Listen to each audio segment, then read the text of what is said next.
Hi. So in this video, we're going to be fully understanding the mass spring system. Okay. So before that, we can do a recap of what we learned in the second part, right? So what we learned before is that we looked at the main characteristics of simple harmonic motion, right? So the main characteristics of simple harmonic motion is one that the period, right? The period and your amplitude is going to stay constant, okay? So the period and amplitude is going to stay constant. So essentially what this means is that let's say if you have a pendulum over here and you attach it to a string of length L like this, okay? Then essentially what's going to take place is that this pendulum bob is going to be moving from left to right and so on, as we can see. But what we can see is that if there's no friction acting on this pendulum, then the period and the amplitude are going to stay constant. So it's not like in one cycle the pendulum will go this way and then the other cycle the pendulum will go all the way to the other side. Okay? So the period and the amplitude for a given pendulum are always going to stay constant. This is for simple harmonic motion. Now, one thing in simple harmonic motion to realize is that a pendulum, so we learn this as well, pendulum is not, it's not an exact simple harmonic motion.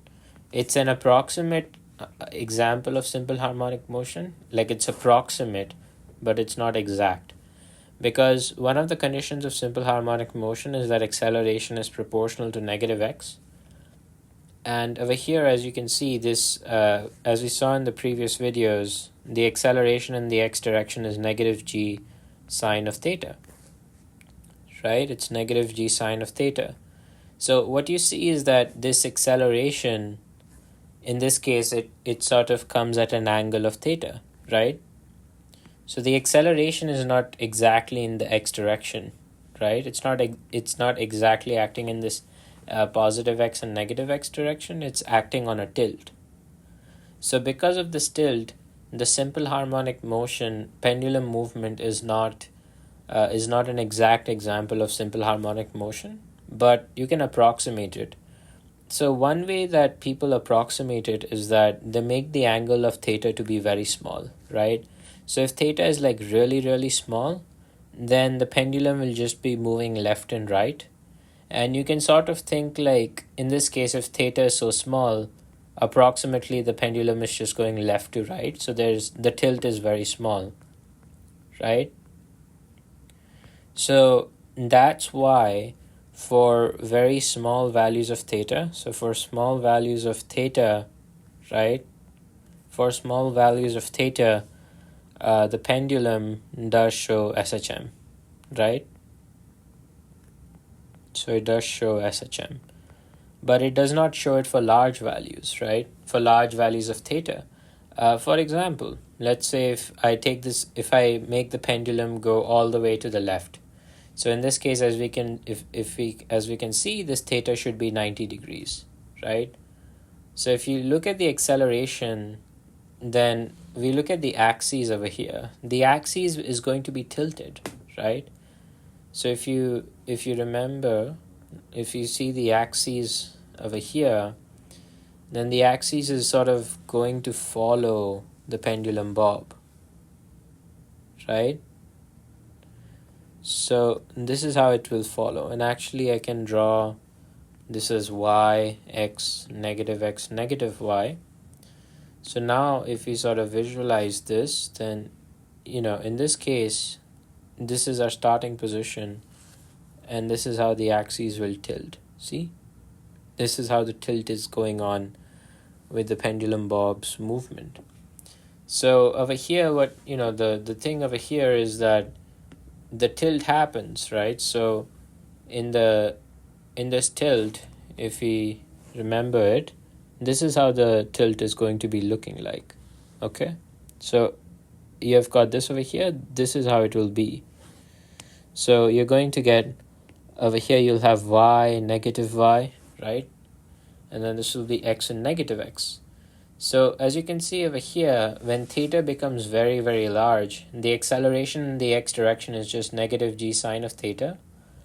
But if you see, it's actually acting in the y direction. It's acting downwards. That's where y acts, right? And so you can clearly see that as theta grows larger, this approximation that the acceleration is proportional to negative x, it becomes it becomes more and more it becomes more and more wrong. Okay. So that's why simple harmonic motion, we can use pendulum as a way to sort of explain it. It's a good approximation. It's an easy example to explain, but it's not a perfect SHM example. Okay. Only for small values of theta, it's a perfect SHM. Okay. So going back, we saw that the period and the amplitude in simple harmonic motion are going to stay constant. Okay. That's point number one that we saw as a recap. And then point number two we saw is that the period is going to be independent. So the period is going to be independent from your amplitude. Okay? Period is independent from the amplitude. And the reason for that is because, let's say if once again we approximate this pendulum, right? Let's say if this is a pendulum. And so what's happening, as you can see over here, is that this amplitude A is very, very large, right? So if you're increasing the amplitude, then you might be thinking that the pendulum has to sort of go a higher distance, and because of that, the period will fall. The period will rise, correct? So you would be thinking that, oh, this pendulum has to go for a much higher displacement level. That's why the time taken for one oscillation will rise, so then the period should rise, correct? So as you know, the period is the time taken for one oscillation, okay? So period is time taken for one oscillation. So that's going to be your period, okay? So you might be thinking that we are increasing the amplitude, so the time taken for one oscillation is high. So if we characterize this as one oscillation, so this is one oscillation, okay, going back to the equilibrium. But yeah, so you might be thinking that, right? But the main thing is that if you increase the amplitude, then you also increase the gravitational potential energy on the pendulum bob. So by definition, as you're increasing the amplitude, you're also increasing the height of release, right? So the bob is going to be released from a much greater height. So because it's going to be released from a much greater height, you're going to get this transition between gravitational potential energy to kinetic energy. So this means that the kinetic energy is 1/2 mv squared. That's the energy conversion. So the velocity is going to be rising. Okay, so in other words, we know that time is just the displacement by velocity. So this is your time, or time for oscillation. So if you're increasing the distance by increasing the amplitude, if you're increasing the displacement by increasing the amplitude, you're also increasing the velocity. So the ratio between displacement and velocity stays the same. So that's why the period is independent. So period is independent from amplitude in SHM. Okay? And then the very last thing, the last important point that we saw, if we can look at it, is that the displacement and the acceleration are sine and cosine functions of time. So the displacement, velocity, and acceleration are sine and cosine functions of time. Okay? Now, so we saw it from the example that we did last time, right? So over here, what we did was that this is going to be our mass system. So the mass starts at the equilibrium, then it stretches and goes to the maximum displacement, then it goes back to the minimum displacement, then it comes to equilibrium. So this is sort of like one oscillation, right? And if you see how it's moving, this is a curved path, right? This becomes a curve. Oops. This becomes a curve, okay? And what we explained last time was that this curve can be explained in the sine and cosine fashion. So you had a displacement over here, you put a time variable, so you put a displacement variable, you put a time variable, and then after that you had this sort of displacement time function that was following a curve. And in this case, that curve can be shown as a sine and cosine. Okay, so I can actually I can just tilt this over here. If you tilt this, then you've got this displacement time curve. Oops. Yeah. So if you do this, you have got this displacement time curve, which if you see is sort of like a sine function, right? This is how the displacement changes over time. So you've got a sine and cosine function of displacement. And so if you have a sine and cosine function of displacement, you should have a sine and cosine function of velocity and acceleration as well. Okay? So that's what we have over here as recap for roughly what we did last time. And from the first part, we sort of found this equation that the acceleration in the x direction for your simple harmonic motion is negative g sine of theta. And we sort of gathered this intuition that this acceleration should be proportional to the negative x direction. And we also said that this acceleration must be proportional to some value of theta. Okay?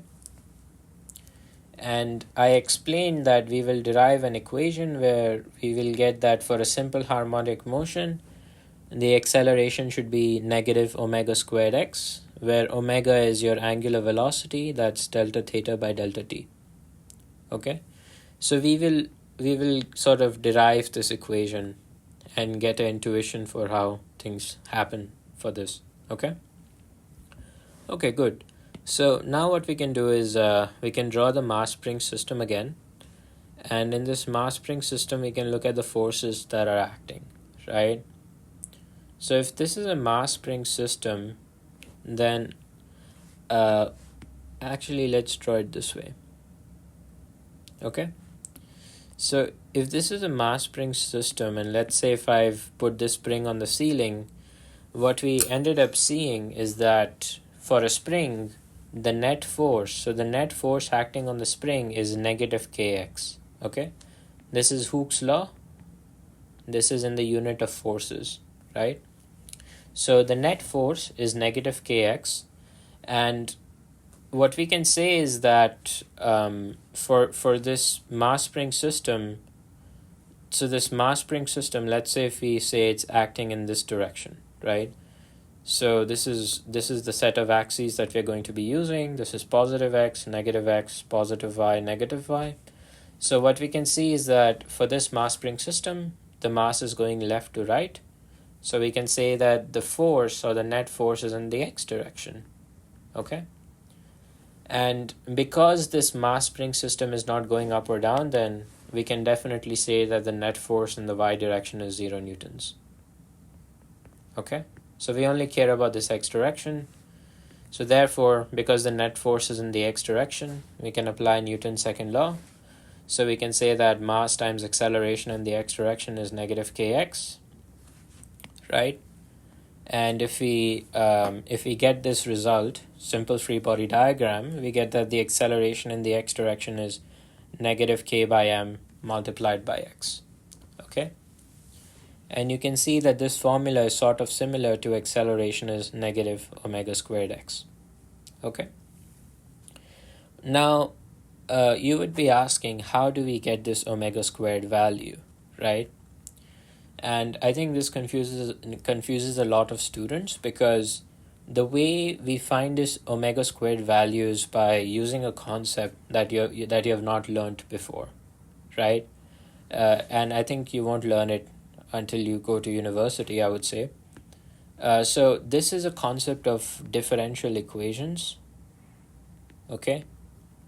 So I'll just give you an overview of how you get this.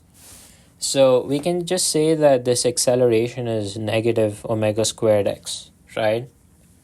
Now, if you think about it, we know that the velocity is displacement in the x direction by time, right? So we know that this is what velocity is. And we also know that the acceleration is velocity by time, okay? So if we get both of these things together, so what we'll be learning is that if let's say that this is your displacement in the x direction and this is time, and you would have learned that if you have a displacement time graph like this, then if you take a gradient at a certain point in that graph, let's say if you take a gradient at x1, if you take a gradient over here at t1 comma x1, then the magnitude of the gradient is just going to be the velocity at that point, right? So you have learned that if you take the gradient of a displacement time graph, you get velocity. And you have also learned that if you take the displacement of a velocity time graph, so if this is a velocity time graph and you take a displacement of the velocity time graph, you end up with acceleration. Okay?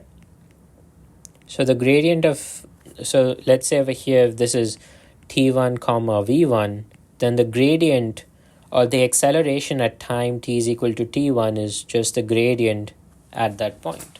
Okay? So sort of you'll be learning differentiation. Like if you have learned this already, it would be easy for you, but you'll probably learn it in the next month or so if you have not learned. So the main thing is that if you take a gradient, it's sort of like if the gradient we know is that y is, so we know that the gradient m, right, this is just y2 minus y1 by x2 minus x1. So if you've got 2 points on a graph x1 comma y1, you can sort of just find the change in y direction divided by the change in x direction and you get your gradient. So let's say that if this is your straight line, and let's say if you want to find the gradient m over here, then this is x2 comma y2, and then this is x1 comma y1. So then the gradient m is just going to be y2 minus y1 by x2 minus x1, right? You just take change in y divided by change in x. So the rise, this is the rise, okay? You take the rise over here, you divide it by the run, okay? And that's how you get your gradient, all right? So in differentiation, the way they say it is that this gradient, which is, m is equal to delta y by delta x, they just call it as dy by dx, okay? So d is like change in y, dx is change in x, okay? So what we see over here is that the velocity is change in x by change in time, and the acceleration is change in velocity by change in time. Okay, so this is the relationship that you get in between these two. Okay? And differentiation, it sounds complicated. It's really not. It's just a more elaborate way of finding gradients. That's what differentiation is. It's gradients. Okay? Now, in this case, what we can say is that if acceleration is change in velocity by change in time, and then the velocity is change in x by change in time, then therefore this acceleration is sort of like this double derivative d squared x by dt squared. So don't be scared by this notation. You'll learn it later. It's pretty simple. Okay, so if acceleration is dv by dt and velocity is dx by dt, then it's like you're doing d squared x by dt squared. Okay, so basically after we go through that detour, we can come back to the original equation of simple harmonic motion. So we just said that the acceleration in the x direction is negative k by m multiplied by x. and that's because the net force acting on a mass spring system is negative kx, and that's just Hooke's law. Okay, so so now in this case, what we end up finding, right? What we end up finding is that you can write this acceleration as d squared x by dt square, and actually this is m times d squared x by dt square is negative k times x. So m times d squared x by dt square plus kx is equal to 0. Okay? So what you have seen over here is that you have made an equation where the mass m is a constant, the spring constant is also a constant. So you have made an equation with only one variable which you don't know, and that is x. But you're expressing x as a form of its derivative. Okay? So because if you create an equation where you have one variable and you express it as a form of its own derivative, then this is just a differential equation. Okay? So this just becomes a differential equation, and you would learn it in first year university if you do something engineering related, math, physics, things like that. Okay? So that's your differential equation. And basically what we have derived is that in this case m times acceleration in the x direction is negative kx. So this is Newton's second law. So m d squared x by dt square is negative kx. So m d squared x by dt square is plus kx is 0. Okay? So now the main thing over here is that after all is said and done, when you solve this equation, you just get that the acceleration is negative omega squared x. Okay? So you solve that equation, this is the result you get, right? That is this result. And as you can see over here, this acceleration is proportional to negative x. That's the first condition. The second condition is that this acceleration is proportional to omega square. So if you remember, we said that in the first video, we said that the acceleration must be proportional to some form of theta. Okay? So that's what we looked at for this part, right? Now, the main thing to see is we can create a curve between the acceleration and the displacement. So let's say that in this case, let's put this to be our displacement x, and this is our acceleration, right? So then this is negative x and this is negative acceleration. So we have seen this point that the acceleration is proportional to negative x. So you can sort of make this line. Okay? So this is the relationship where in this case, where at this point x is negative but the acceleration becomes positive, and at this point x is positive but then the acceleration becomes negative. So that's why the acceleration is proportional to negative x. And one way of also thinking is that if acceleration is proportional to negative x, right? So one way you can think about it is that this is sort of like y is equal to negative x. So if you put y is equal to negative x on Desmos, then you would get this line that we would see over here.